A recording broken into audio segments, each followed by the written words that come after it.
दुख दर्द भाव के सब मिटे सतगुरु चरण नित से दुख दर्द भाव के सब मिटे सतगुरु चरण नित से ये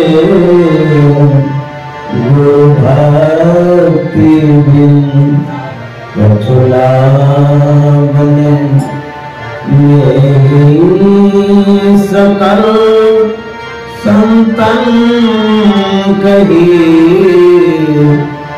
वो भक्ति बिन कछुला।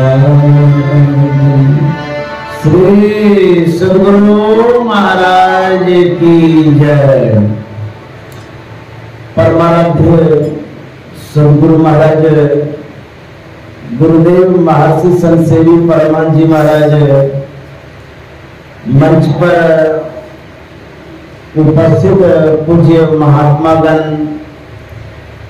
साधु वृंद इस पार्वती सेल्स पशु आहार फैक्ट्री में उपस्थित रांची टाटे सिल्वे के विशेष सत्संग प्रेमी महानुभाव माता एवं बहनों, हम लोग सौभाग्यशाली हैं जो रांची में आकर के सत्संग से लाभ उठा रहे हैं और संतों की यह जो धाराएं हैं इस धारा को हम लोग ज्ञान की धारा कहते हैं और अदृश्य धारा है।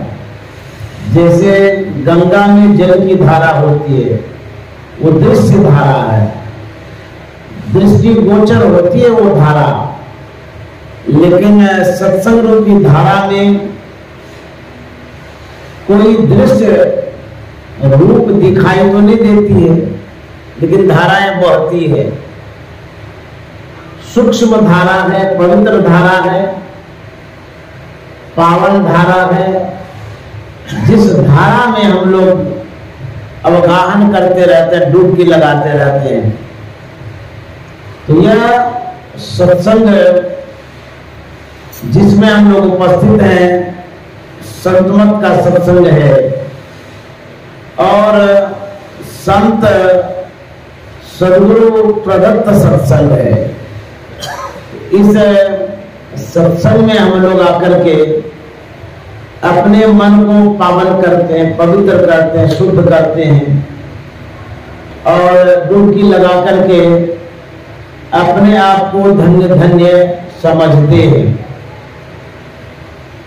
एक संत का वचन है, भरा सत्संग का दरिया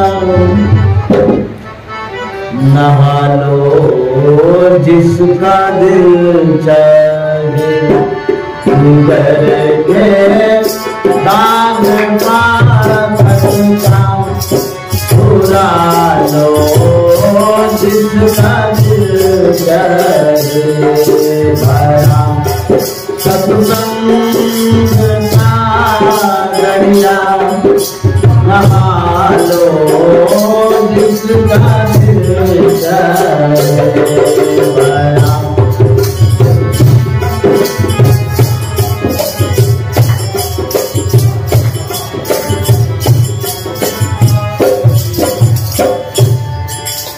कहते हैं ये जो दरिया है सत्संग का दरिया है। मुसलमान भाई लोग दरिया बोलते हैं और हिंदू धर्मावलंबी उसे गंगा बोलते हैं। यह ज्ञान की गंगा है, ज्ञान का दरिया है। कहते हैं यह जो दरिया है, जो गंगा है, ज्ञान से ओतप्रोत है, भरा हुआ है, लबालब पानी इस दरिया में है। कहते हैं नहा लो जिसका दिल चाहे, जिसका मन हो डुबकी लगाते रहिए। और जो इस गंगा में नहीं आएंगे, बिना नहाए इस संसार से जाएंगे और पवित्र शरीर रहेगा, जीवन नरकवत हो जाएगा। इसीलिए इसमें नहाने के लिए कहा जाता है। आज हम लोग प्रातः काल सत्संग कर रहे थे, जिसमें मैंने वीडियो रिकॉर्ड किया, उस प्रवचन को अपने चैनल पर डाला, विद्यानंद बाबा बेस्ट चैनल। उस चैनल से जुड़े हुए बहुत लोग हैं, बहुत सत्संग प्रेमी हैं। बिहार झारखंड में तो जुड़े हुए हैं ही, लेकिन विदेश में भी हमारे चैनल को देखता है, जो भारतीय हैं, सत्संगी हैं, जान पहचान वाले हैं। बहुत दूर दूर तक इस चैनल की सीमाएं हैं। आज एक श्रोता जो आए हैं, 2 श्रोता आए हैं टाटे श्रीवे से, मुझे फोन किया गया, मैं यहाँ आना चाहता हूँ, एड्रेस बताइए। उसी एड्रेस के तहत यहाँ आए हैं।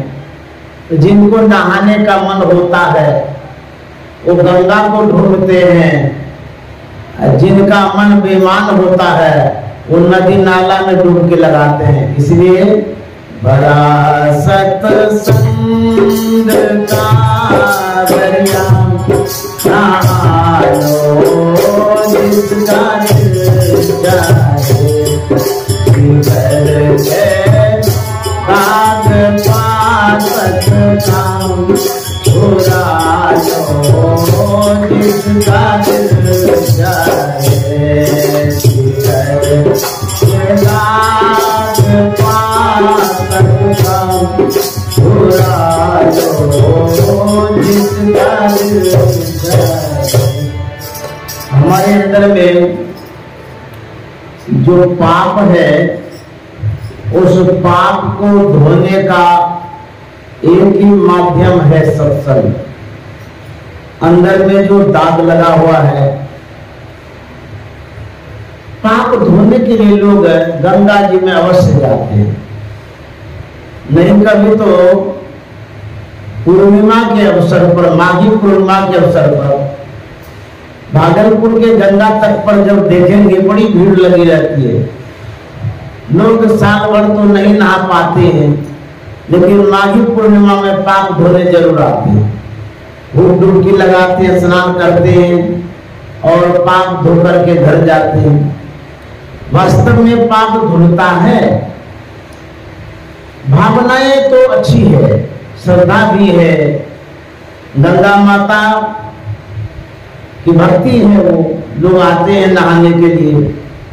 लेकिन यदि पाप धोने की बात कहें तो जो स्थूल गंगा है उसमें सिर्फ डुबकी लगाने से शरीर के ऊपर का पाप धुलता है, लेकिन मन का जो मैल है, हृदय में जो पाप लगा हुआ है वो नहीं धुलता है।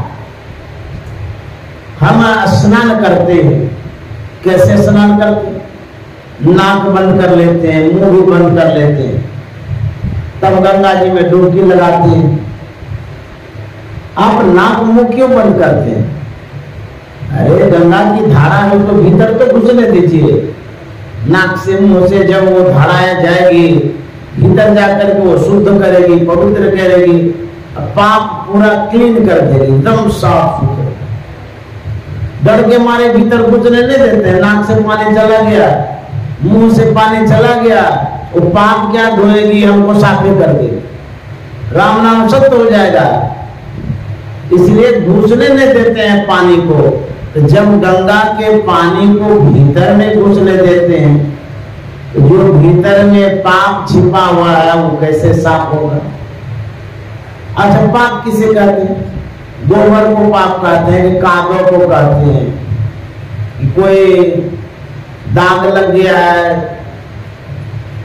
इंक का या रंग का, दाल सब्जी का दाग लग गया वही पाप हो गया? नहीं, वो पाप नहीं है, वो तो बाहर में धुल ही जाता है। लेकिन पाप क्या है, स्टोर कहाँ होता है, जमा कहाँ होता है, इसको जानना बहुत जरूरी है। हम पाप करते हैं पता नहीं चलता है। व्यासदेव जी महाराज ने कहा है कि अष्टादश पुराणेषु व्यासस् वचनम द्वयम् परोपकार पुण्याय पापः परपीडनम्। इसका मतलब हुआ जो 18 पुराण व्यासदेव जी महाराज ने लिखा है उसमें जो मूल बात है, सार बात है, मेन बात है, दो ही बात है मेन। क्या?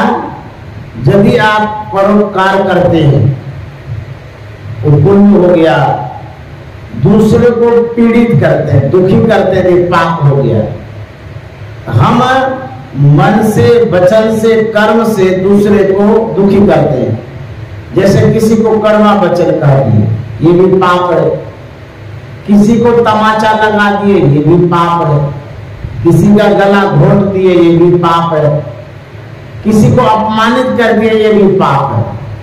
किसी न किसी तरह से दूसरे के मन के विपरीत जो काम करते हैं वही पाप है। तो जब हम पाप करते हैं वह स्टोर कहाँ होता है, जमा कहाँ होता है? जैसे हाथ से मारे किसी को, पाप हो गया। गाली दे दिए मुंह से, पाप हो गया। जमा कहाँ होता है? हाथ पर जमा होता है, पेट पर जमा होता है, पैर में जमा होता है, माथा के ऊपर में जमा होता है। हम जो भी गलत करते हैं, करते तो हैं स्थूल हाथ से, लेकिन सब पाप की जो पोटली बनती है वो हमारे अंतःकरण भीतर में, हृदय में, वहीं जमा होते होते ढेर पाप होता है।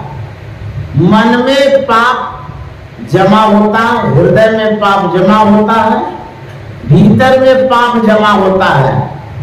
तो पाप की पोटली है भीतर में, और धोने के लिए चले हैं गंगा जी में ऊपर वाले शरीर को, तो पाप से कैसे मुक्ति होगी? मन को धोना पड़ेगा।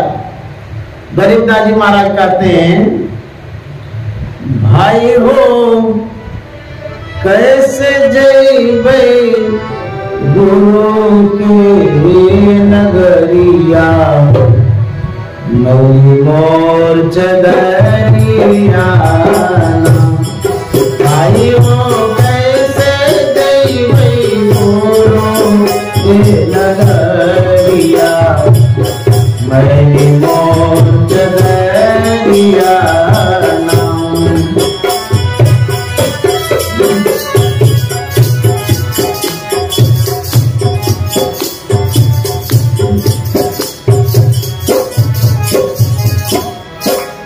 गरीबदास जी महाराज कहते हैं, कैसे जाएंगे परमात्मा के धाम, ईश्वर के पास कैसे जाएंगे?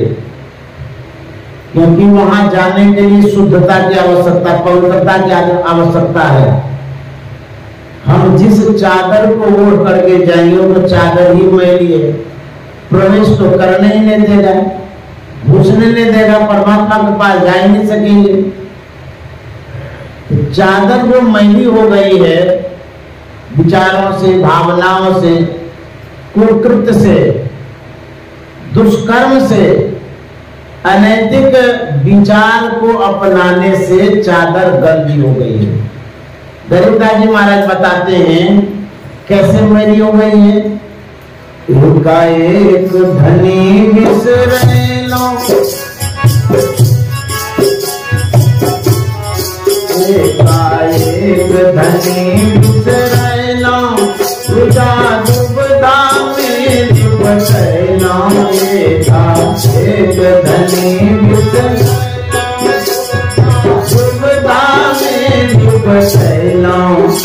जाति न गुणन के लागल से बजैया, मेरी मोक्ष दरिया।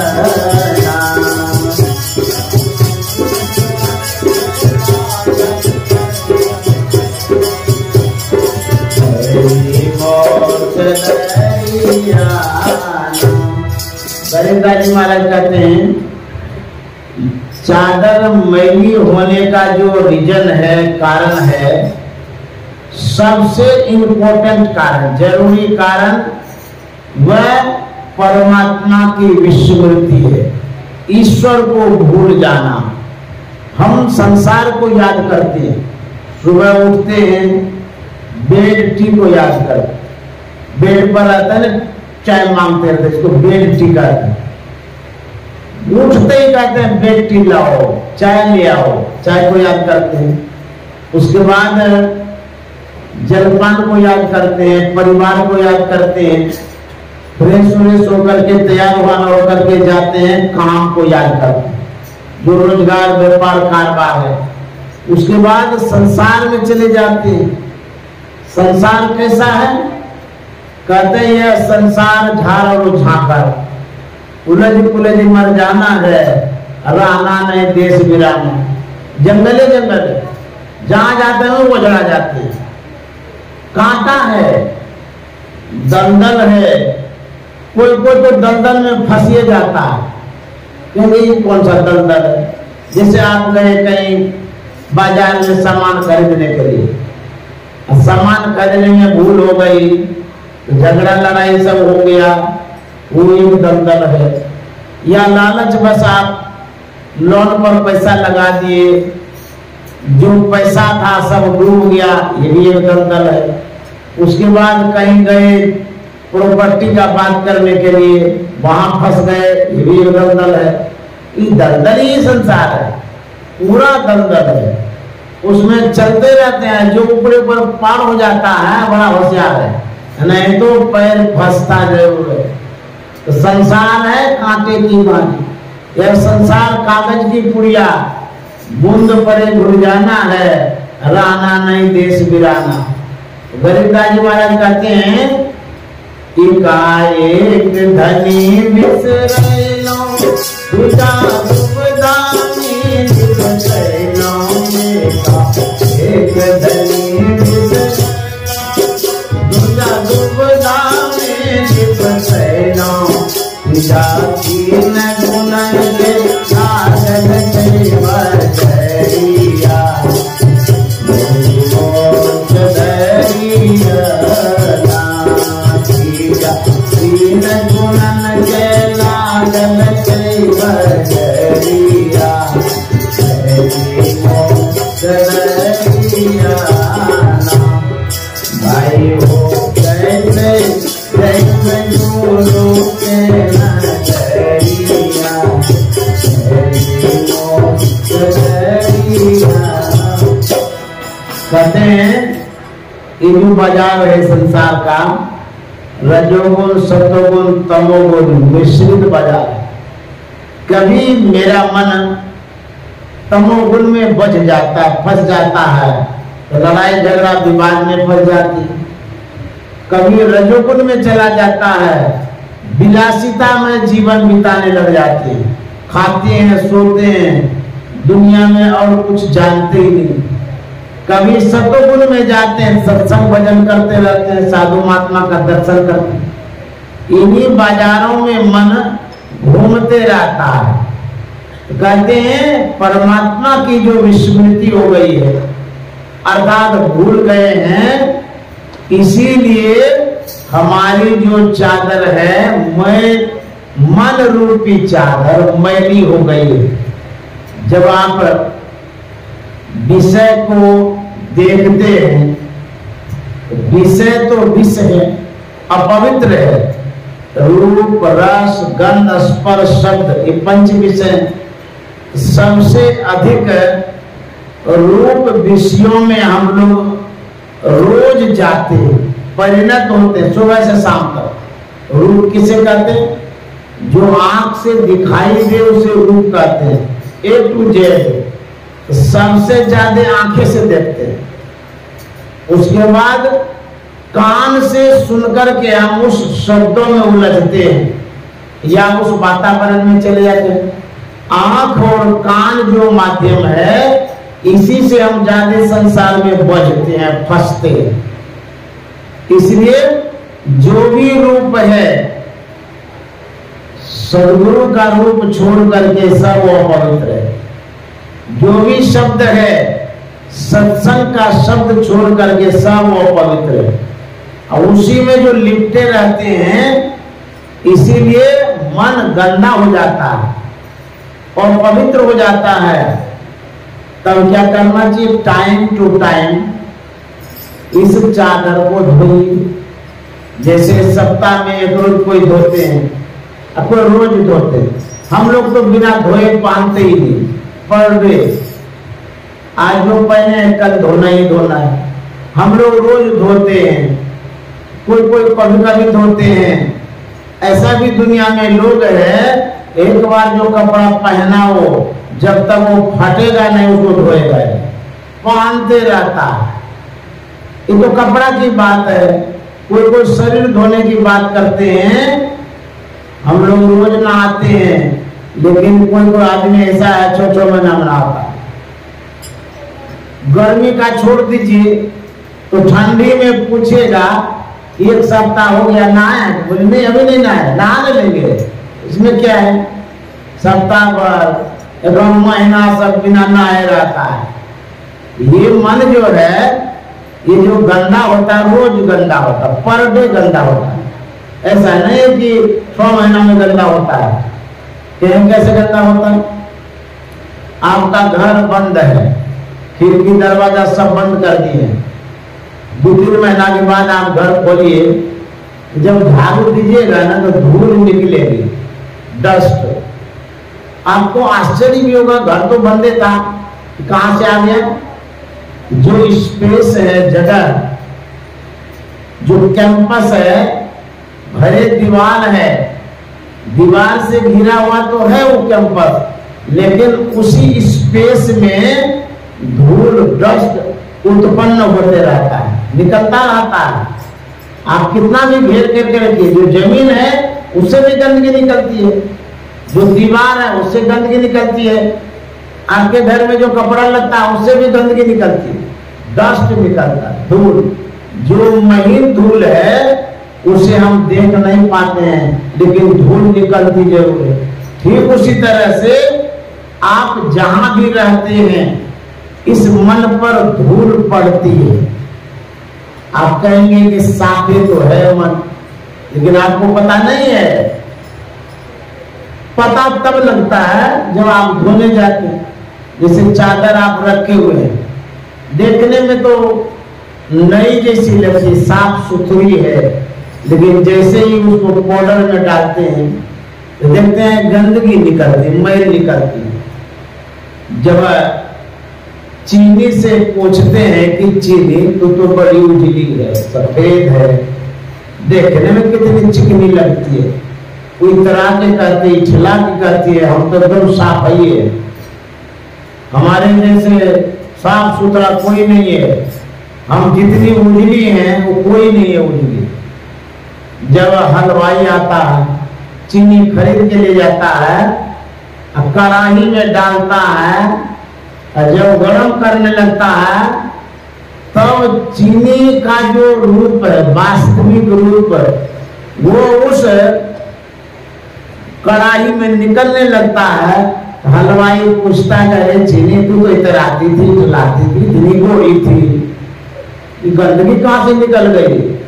तब चीनी लजा जाती है, शर्मा जाती है, गंदगी तो थी ही, लेकिन हमें भी पता नहीं था कि इतनी गंदगी। उसी तरह से हमारा जो मन है गंदा है, लेकिन उस गंदगी का पता हमको नहीं है। तब जो मन को धोता है उसको पता होता है। सब कोई नहीं जान पाते हैं कि हमारा मन कितना गंदा है। इसीलिए जब आप ध्यान करते हैं, ध्यान करने के समय जब भट्टी पर चढ़ाते हैं, उठने लगते हैं, तब मन का मैल निकलता है, तब पता चलता है। इसलिए ध्यान जब करेंगे तब शुद्ध होगा, परमात्मा को याद करेंगे तब शुद्ध होगा। इसीलिए गरीबदास जी महाराज कहते हैं, भाई हो कैसे जय गुरु के नगरिया,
हम लोग त्रिवेणी में स्नान करने के लिए जाते हैं। हम लोगों का तीर्थ स्थल है। हमारी जो संस्कृति है उसका प्रतीक स्वरूप भी है, जाना भी चाहिए। और हिंदू धर्मावलंबी तो जाते ही हैं। मैं भी गंगा स्नान करने के लिए यदा कदा गया हूं। त्रिवेणी में स्नान जब कर रहे थे वहां 3 धाराएं थी, गंगा, जमुना, सरस्वती। मैं नाव से बनारस में गया था नहाने के लिए, प्रयागराज में। जब वहां गया तो 2 धाराएं तो दिख रही थी, लेकिन तीसरी धारा नजर में नहीं आ रही। मैंने नाविक से पूछा था कि जब बीच धारा में हम आए हैं, जहां त्रिवेणी का संगम स्थल है, वो तीसरी धारा कहाँ है? उसने कहा वो धारा दिखती नहीं, वो अंतर सलीला है, भीतर भीतर बहती रहती है। मुझे नहाने तैरने भी आता है। मैं नाव पर से कूदा उसी बीच धारा में और डुबकी लगा के भीतर ढूंढने लगा वो तीसरी धारा कहाँ है। स्थूल नेत्रों से हम देख नहीं पाए, पता नहीं चला। फिर ऊपर आ गया। 3 धाराएं हैं, लेकिन 2 धाराएं दिखती, तीसरी धारा दिखती नहीं है, लेकिन है अवश्य। नहीं रहता तो कैसे कहते कि त्रिवेणी संगम है, लेकिन दिखती नहीं है। संतों ने जो सुझाया, जो बताया, हमारे शरीर में भी वो 3 धाराएं हैं। इरा भगवती गंगा, पिंगला यमुना नदी, इरा पुण्य और मध्य सुषुम्ना च सरस्वती।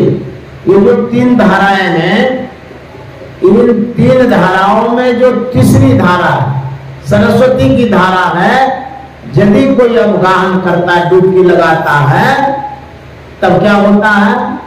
कहते हैं त्रिवेणी संगम यत्र तीर्थराजा स उच्यते तत्र स्नानं प्रकुर्वित सर्व पापै प्रमुच्यते। सभी पापों से मुक्ति मिलती है अंदर की त्रिवेणी में नहाने से। जब तक अंदर में नहीं नहाएंगे मन साफ शुद्ध नहीं होगा। इसलिए त्रिवेणी की धारा में डुबकी लगाना जरूरी है। उपनिषद में लिखा हुआ है, चित्त मंत्र गतम दुष्टम तीर्थ स्नान न शुद्धि शत सोपी जलेर धोतम सुरा भांड विवाह सूची। इसका मतलब हुआ जो दूषित चित्त है और पवित्र चित्त है, वह बाहर के गंगा स्नान से शुद्ध होने वाला नहीं है, क्योंकि वो तो भीतर में है। जैसे मदिरा से भरा हुआ पात्र हो, मदिरा आप उल्टा दीजिए, उस पात्र को गंगा जी में धोइए, पात्र में जो गंध है वह दूर नहीं हो सकता, क्योंकि गंध ही इतना समाहित हो गया है पात्र में, वो निकलता ही नहीं है। ठीक उसी तरह से हमारे मन में जो पाप वृत्ति समा गई है, बाहर गंगा स्नान करने से शुद्ध नहीं होगी। तीर्थे दाने जप यज्ञ काष्ठे पाषाण के सदा शिवम पश्यति मूढ़ात्मा शिवे देहे प्रतिष्ठिते। जो मूढ़ व्यक्ति अज्ञानी व्यक्ति जो है वह शांति सुकून को खोजने के लिए बाहर जाता है, तीर्थों में, धामों में, दानों में, पुण्यों में, धर्मों में। लेकिन कहते हैं वह शिव अर्थात कल्याणकारी साधन व्यवस्था तुम्हारे अंदर में है। शिव देह प्रतिष्ठित, हमारे शरीर में वो शिव है जिस शिव का दर्शन करने से कल्याण होता है, मन शुद्ध पवित्र होता है। भीतर में प्रवेश नहीं करके जो बाहर ढूंढते हैं, इसीलिए हमारा मन शुद्ध नहीं होता है। इसीलिए गोस्वामी जी कहते हैं माधव मोह पास क्यों टूटे, बाहर कोटि उपाय करिए अभ्यंतर ग्रंथ न छूटे। माधव अर्थात मामन माया, धर्मन पति, माया के पति को माधव कहते हैं। हे माधव मोह पास कैसे छूटेगा? मोह एक बंधन है, आसक्ति लगाव। कहते हैं इसका जो बंधन पड़ गया है ये कैसे छूटेगा? जड़ चेतन ही ग्रंथि पड़ गई, जगत मृषा छूटत कठ नहीं। जड़ चेतन की ग्रंथियां पड़ गई है, मोह का बंधन हो गया है। राधा स्वामी साहब ने तो लंबा बंधन बता दिया। पहला बंधन पड़ा देह का, दूसर त्रिया जान, तेसर बंधन पुत्र विचारो, चौथा नाती मान।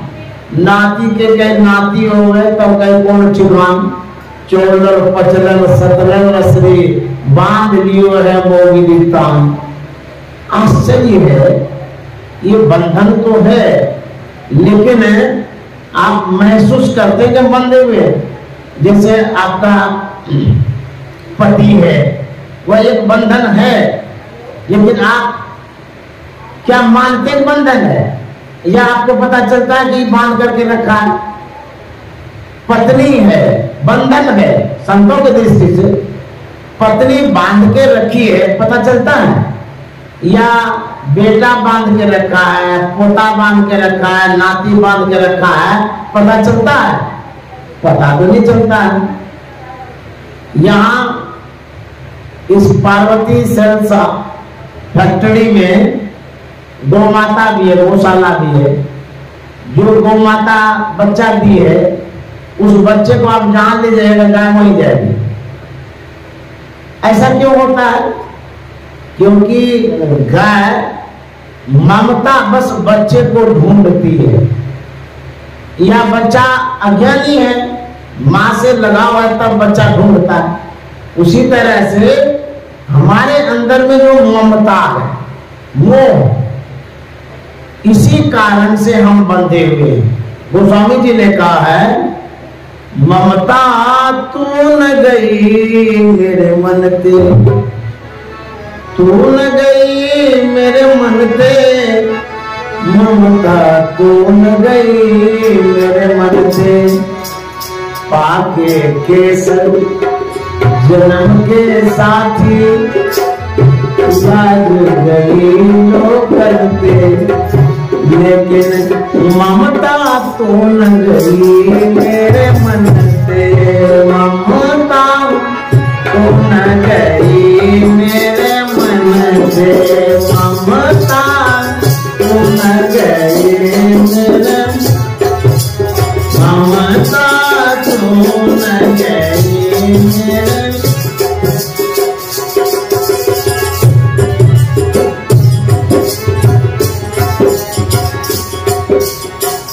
बंधन के विषय में बता रहा हूं।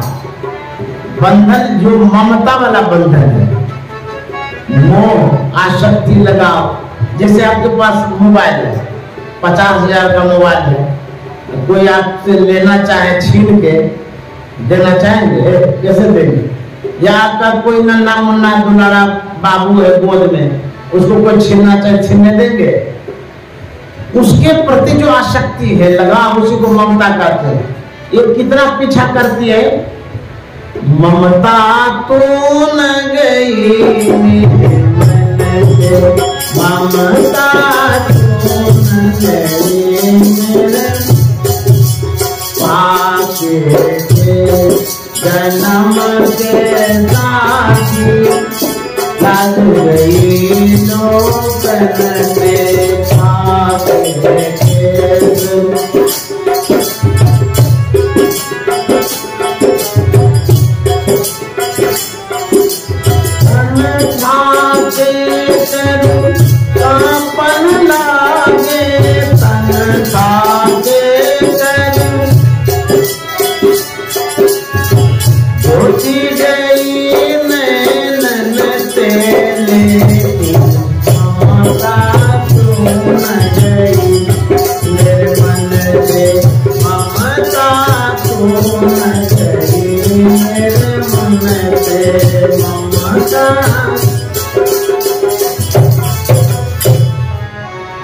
बाल पक गए, देखिए बाल सफेद हो जाता है, लोग ड्राई कर लेता है, काला कर लेता है। जब बाल काला करते हैं, सफेद से काले तो हो गए, उसके बाद काले के बाद क्या होता है, बाल की स्थिति ऐसी होती है जैसे लाल हो जाता है और आदमी बंदर जैसा दिखता है, बदरंग हो जाता है, देखने में अच्छा नहीं लगता है। तो कहते हैं पाके केस जन्म के साथी, लग गए पाके केस जन्म के लग गए। और क्या स्थिति हो गई, शरीर की स्थिति के विषय में कहते हैं अपन ताके कर आपन लागे। शरीर थक गया, कमजोरियां आ गई, शरीर में इतनी कंपन्नता आ गई कि लोटा भी नहीं पकड़ पाते हैं। तन थाके कर आपन लागे। और क्या हुआ,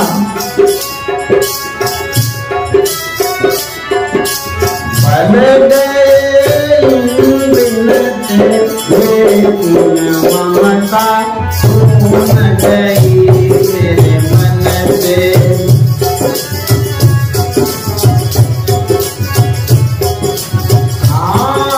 तन थाके कर आपन लागे, तन थाके कर। और क्या हुआ,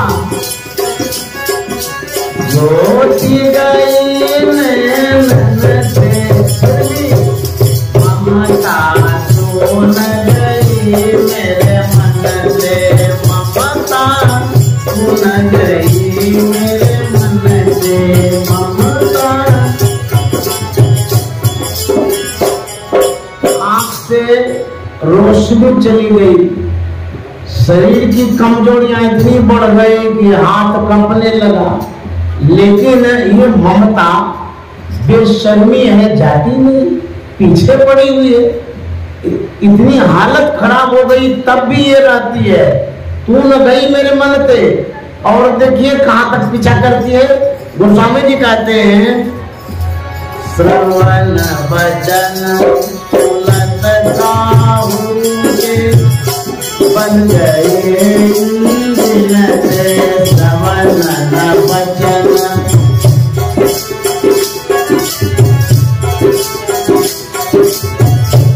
कान से सुनना बंद हो गया, वचन से बोल भी नहीं पाते हैं, बोलते भी हैं दांत झड़ गया तोतला के बोलते हैं।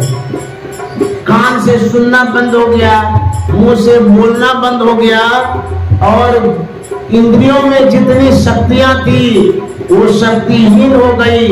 और क्या दुर्दशा हुई, कहते हैं टूटे दसन वचन नहीं आवत, टूटे दसन, दसन दांत, दांत टूट गया, टूटे दसन वचन नहीं आवत। और क्या हुआ, अरे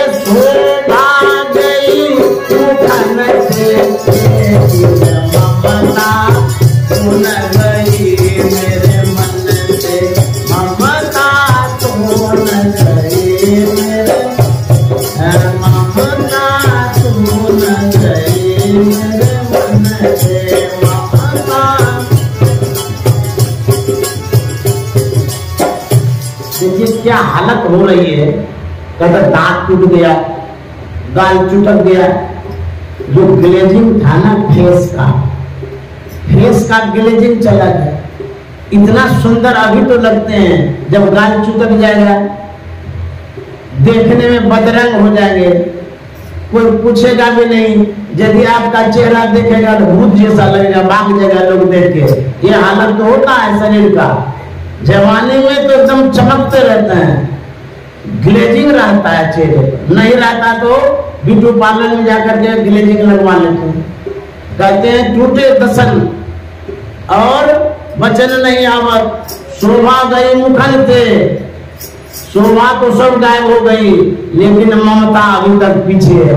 और क्या होता है, कब पीत बात अंत पर घेरे, कहीं बुलावत कर दे। कब पीत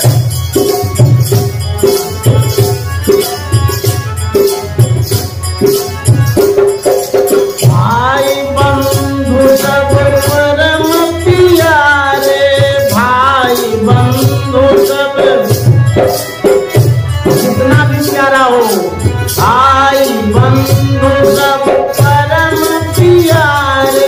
करता क्या है, नारी निकारत घर से ममता सुन गई मेरे मन से, ममता सुन गई मेरे मन से, ममता।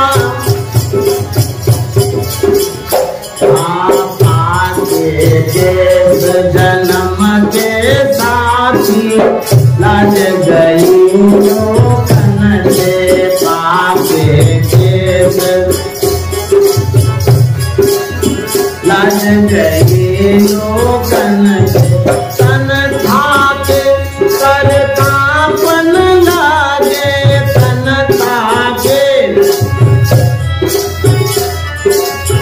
लाज गई लोकन से, लेकिन ममता सुन गई मेरे मन से, ममता सुन गई मेरे मन से, ममता।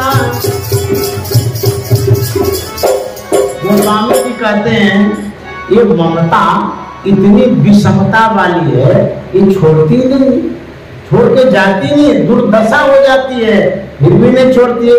कहां तक पीछा करती है, और 2 लाइन है पूरा करके जाऊंगा, हम भी नहीं छोड़ेंगे, समझे। कहते हैं भाई बंधु सब परम प्यारे।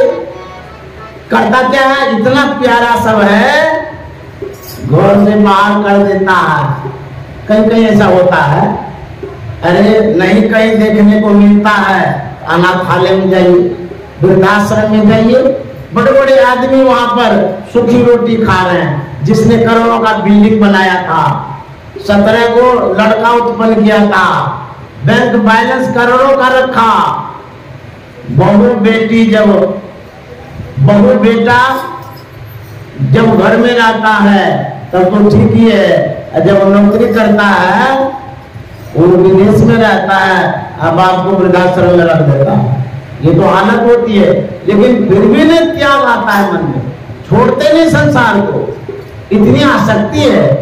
कहते हैं और क्या होता है, जैसे शशि मंडल बिच जाई, टूटन कोटि जतन से, जैसे शशि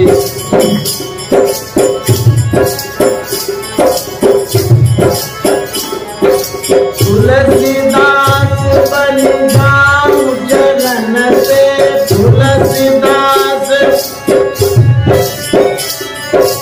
लोभ पराए धन से, ममता सुन गई मेरे मन से, ममता सुन गई मेरे, ममता सुन गई मेरे। गोस्वामी जी कहते हैं जैसे शशि मंडल बीच से आए, शशि कहते हैं चंद्रमा को, चंद्रमा के पीछे में जो कालिमा है, कालिक है, वो छोड़ता ही नहीं, पीछे ही पड़ा रहता है, पूर्णिमा हो जाता है फिर भी उसके पीछे रहता है। भले दिखता है साफ साफ पूर्णिमा को, लेकिन कालिमा पाछे में पीछे में है, छोड़ता ही नहीं है। और तुलसीदास जी महाराज कहते उसी तरह से ये जो ममता है किसी लोगों को छोड़ता ही नहीं, पीछे ही पड़ी रहती है। तुलसीदास जी महाराज अंतिम में क्या कहते हैं, मैं तो इस ममता को प्रणाम करता हूँ, इनके चरणों में मैं समर्पित करता हूँ, क्योंकि ये ममता बड़ी कठिन है, छोड़ती नहीं है। मैं भी हार गई। किस तरह पीछा करती है, जैसे लालची लोभी व्यक्ति धन का पीछा करते रहता है, जब तक ने उसके कब्जे में आता छोड़ता नहीं है। उसी तरह से ये ममता तब तक पीछा करती है जब तक हमारी दुर्दशा नहीं होती है, बेइज्जती नहीं होती है, तब भी नहीं छोड़ती। अंतिम सांस तक ये पीछे रहती है। किस तरह से पीछे रहती है, एक वृद्ध व्यक्ति बीमार हो गया, इस स्थिति में पहुंच गया कि अब मरेगा, तब मरेगा। घर परिवार वाले घेर लिए, देखने लगे। आज घर परिवार वाला भी सोचता है जल्दी जल्दी चलो देखने के लिए, जल्दी मर जाएगा तो ठीक रहेगा, ये भी एक जंजाल है, कितना खिलाते पिलाते रहेंगे, सेवा करना पड़ता है। वो लोग देखने नहीं आता, वो सोचता जल्दी मर जाए। अच्छा, यदि मरने वाला होता है जानबूझ के उसके मुंह में रसगुल्ला डालेगा ताकि सांस बंद हो जाए, बुझे तो पानी डालता है, एक तो बेचारे को सांस लेने में दिक्कत हो रही है, ऊपर से रसगुल्ला। एक आदमी दे बेटा भी, बेटी भी, पोता भी, सब जितना होता सब चाहता है कि अंतिम में खिला जाए। वो खिलाएगा क्या, इतना मुंह में ठूस देता है बेचारा मर जाता। बुढ़वा जो है ना अंतिम अवस्था में था, सब बुढ़वा का मुंह ताक रहा था। बुढ़वा किधर ताक रहा था, धान को। आंगन में धान सूख रहा था, उसमें चिड़िया लग गई थी। बुढ़वा की नजर गई चिड़िया को, देखिए ममता क्या करता है। तो बुढ़वा बोल नहीं पा रहा था, लेकिन ऐसे इशारा करता है कि तुम लोग हमारा मुंह क्या देखता है, देखो वहां धान खा रहा चिड़िया से, भगाओ उसको। ममता तू न गई मेरे मन से ममता, कैसे सजी मंडल बीच जागी, उदन कोटि जतन से, जैसे सजी मंडल बीच जागी, उदन कोटि जतन से। तुलसीदास बलिदान